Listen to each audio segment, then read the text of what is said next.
엘리후가 말을 이어 이르되 나를 잠깐 용납하라. 내가 그대에게 보이리니 이는 내가 하나님을 위하여 아직도 할 말이 있음이라. 내가 먼 데서 지식을 얻고 나를 지으신 이에게 의를 돌려보내리라. 진실로 내 말은 거짓이 아니라 온전한 지식을 가진 이가 그대와 함께 있느니라.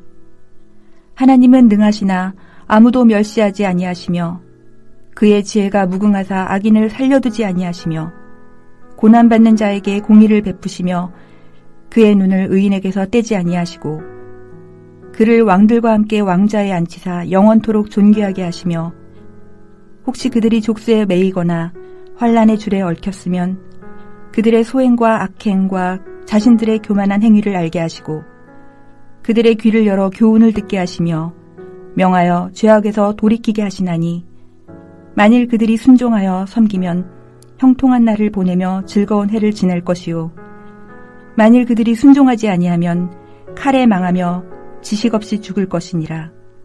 마음이 경건하지 아니한 자들은 분노를 쌓으며 하나님이 속박할지라도 도움을 구하지 아니하나니 그들의 몸은 젊어서 죽으며 그들의 생명은 남창과 함께 있도다. 하나님은 곤고한 자를 그 곤고에서 구원하시며 학대당할 즈음에 그의 귀를 여시나니 그러므로 하나님이 그대를 환난에서 이끌어내사 좁지 않고 넉넉한 곳으로 옮기려 하셨은즉 무릇 그대의 상에는 기름진 것이 놓이리라. 이제는 악인의 받을 벌이 그대에게 가득하였고 심판과 정의가 그대를 잡았나니 그대는 분노하지 않도록 조심하며 많은 뇌물이 그대를 그릇된 길로 가게 할까 조심하라. 그대의 부르짖음이나 그대의 능력이 어찌 능히 그대가 곤고한 가운데에서 그대를 유익하게 하겠느냐. 그대는 밤을 사모하지 말라. 인생들이 밤에 그들이 있는 곳에서 끌려가리라. 삼가 악으로 치우치지 말라. 그대가 환난보다 이것을 택하였느니라. 하나님은 그의 권능으로 높이 계시나니 누가 그같이 교훈을 베풀겠느냐. 누가 그를 위하여 그의 길을 정하였느냐. 누가 말하기를 주께서 불의를 행하셨나이다 할 수 있으랴. 그대는 하나님께서 하신 일을 기억하고 높이라. 잊지 말지니라. 인생이 그의 일을 찬송하였느니라. 그의 일을 모든 사람이 우러러 보나니 먼 데서도 보느니라. 월요일과 화요일이 엘리후의 두 번째 발언이라고 한다면 36장에서 37장까지는 엘리후의 세 번째 마지막 발언이라고 할 수 있습니다. 1절에서 4절을 보면은 엘리후는 계속 말을 이어가면서 잠깐 용납하라고 말합니다. 이것은 잠시 시간을 내어달라는 것으로 아직도 할 말이 많으니 참고 계속해서 자기 말을 들어보라는 것입니다. 엘리후는 자신의 지혜를 먼 데서 온 지식으로 표현합니다. 장소적으로 보면 남들은 잘 모르는 낯선 곳이 될 수도 있고 시간적으로 보면 아주 먼 옛날이라고도 볼 수 있겠지만 문맥상 하나님부터 난 지혜로 이해하는 것이 더 나아 보입니다. 3절에서 엘리후는 하나님으로부터 받은 의를 다시 돌려보내겠다고 말하고 있기 때문입니다. 그러므로 여기서 엘리후는 자신의 지혜를 하나님으로부터 받은 의로 표현함으로써 의로우신 하나님을 통해 배운 지혜이기에 옳고 그름을 판단할 수 있는 지혜로 묘사합니다. 또한 하나님으로부터 온 지혜는 거짓이 될 수 없고 진실하며 온전한 지식입니다. 엘리후는 이 지식을 가졌다고 말하면서 그것을 욥에게 가르쳐 주겠다고 말하고 있습니다. 먼저 5절에서 7절까지 엘리후는 하나님의 전능하심 혹은 위대하심을 선포합니다. 한글 성경은 5절에서 하나님은 능하시나 라고 번역했지만 원어로 보면 하나님의 위대하심으로도 번역할 수 있습니다. 그러므로 위대하신 하나님이 지혜로 다스리는 세상은 어떤 세상일까요?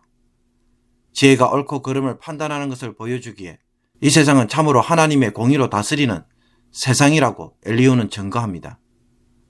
의로우신 하나님은 자신의 눈을 의인에게 향하시고 의인들을 왕으로 삼으셔서 영원토록 존경받도록 만드시는 권성징악의 하나님이라는 것입니다. 그렇다면 이 의로우신 하나님이 사람으로 하여금 족쇄에 매이거나 혹은 환난의 줄로 얽히도록 하셨다면 그것은 무슨 이유로 그렇게 하시겠습니까? 그 사람으로 하여금 자신들이 행한 악한 일로 교만하지 않도록 하기 위해 고난을 준다고 엘리후는 답변합니다. 즉 자신들의 잘못된 행실이 무엇인지를 가르쳐 주시고자 하는 일이라는 것입니다. 그래서 재앙이 닥칠 때 얼른 귀를 열고 교훈을 듣고 순종하면 형통하고 행복하게 살겠지만 도리어 그 귀를 닫고 불순종하면 칼에 망하여 왜 죽었는지도 모르게 죽게 될 것이라고 말합니다. 이와 반대로 고통 중에서 하나님의 경고를 듣고 그 길을 연 사람들은 어떻게 됩니까? 하나님은 그들의 공고한 상태, 즉 고난과 가난에서 구원하시고 환난에서 이끌어내셔서 아무 괴로움도 없는 넓은 곳으로 인도해 주신다고 말합니다.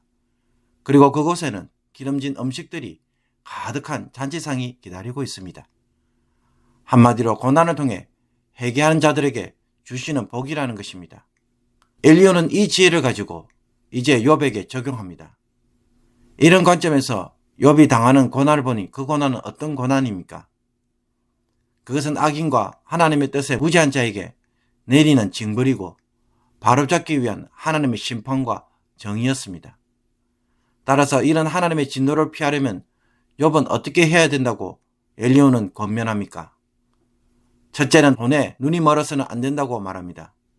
누가 많은 뇌물을 준다고 해도 거기에 유혹받아 그릇된 길로 가지 않도록 조심하라고 합니다. 아무리 돈이 많고 재물의 능력이 대단해도 그것이 욥으로 하여금 고난에서 구해줄 수는 없기 때문입니다. 둘째로 밤을 사모하거나 악에 치우치는 일을 했어도 안 된다고 말합니다. 밤에 하면 아무도 모르게 덮여질 것이라고 착각해서는 안 되며 제발 악한 마음을 품어서도 안 된다고 말합니다. 고난을 당하는 것보다 선을 행하는 것이 더 낫기에 이 고통으로 악한 길에서 속히 빠져나오라는 것입니다. 셋째로 하나님의 권능이 얼마나 큰지를 기억하고 찬송하라고 말합니다.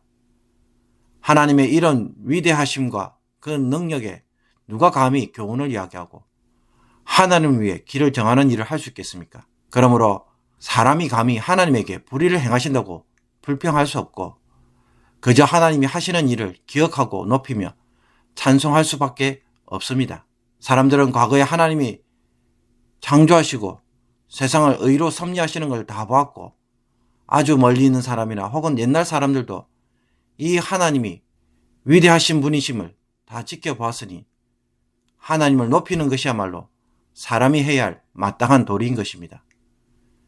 그러므로 엘리후는 새 친구와는 다른 지혜를 말한다고 하면서도 동시에 무엇도 계속 반복하고 있습니까? 5절에서 16절까지 보면 여전히 인과응보의 원리를 반복하고 있습니다. 하나님은 의인에게 눈을 향하시고 악인들은 징벌하시는 의로우신 하나님이라고 말합니다. 엘리후가 보기에 이토록 의롭고 자비로우신 하나님에 대해 욥이 단지 자신의 처한 상황에 대해 분노한다는 것은 말이 안 되는 일이었습니다. 그래서 엘리후는 고난을 통해 하나님의 경고와 충고를 듣고 그분의 심판에서 순종할 것을 요구합니다. 고난에서 벗어나려 하기보다는 고난을 통해 회개하고 연단받으라는 것입니다. 여기서 욥의 세 친구들은 고난을 죄에 대한 형벌로 강조했지만 엘리후는 고난을 조금 다르게 봅니다. 그는 고난을 악인이 죄에서 돌이키는 하나님의 수단으로 보고 있습니다. 하나님은 족쇄와 환난을 통해 악인들이 자신의 악행과 교만을 깨닫도록 하시고 죄악에서 돌이키도록 하신다는 것입니다.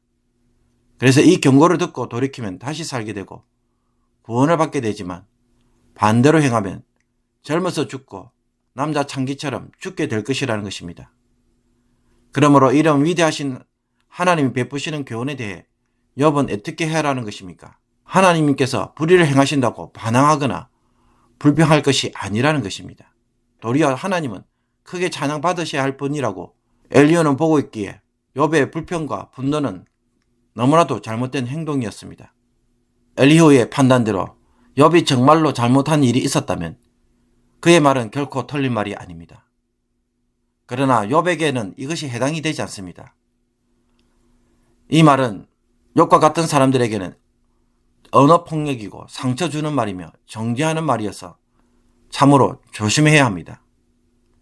우리는 지속적으로 이 교훈에 주목하고 자신의 말과 행동을 점검해 보아야 합니다.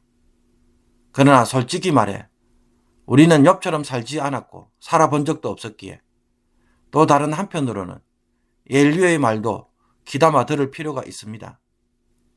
하나님은 고난을 통해 죄에서 돌이키도록 하시는 일을 지금도 하고 계시는 것입니다.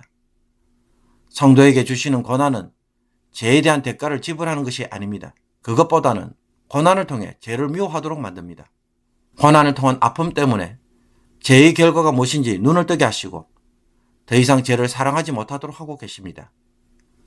그러므로 우리를 미워해서 고난을 주시는 것이 아니라 사랑하시기에 주시는 은혜인 것입니다. 지금 나의 삶을 교정하시고자 주시는 고난은 없습니까? 혹은 지금 속히 돌이키도록 말씀하고 계시는 작은 경고들은 없습니까? 자동차를 운전할 때 신나게 빨리 달리면 달릴수록 무엇을 조심해야 합니까? 경고 신호들을 무시하면 돌이킬 수 없는 대형 사고가 도리어 일어납니다.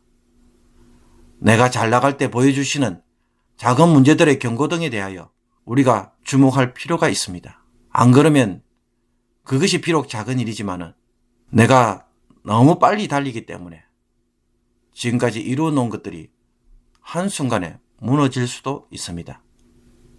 그러므로 내가 보지 못하는 사고의 징조들은 없는지 다시 한번 말씀으로 자신의 삶을 훑어보고 점검받고 주님 앞에서 온전해지기를 주님의 이름으로 축복합니다. 기도드리겠습니다.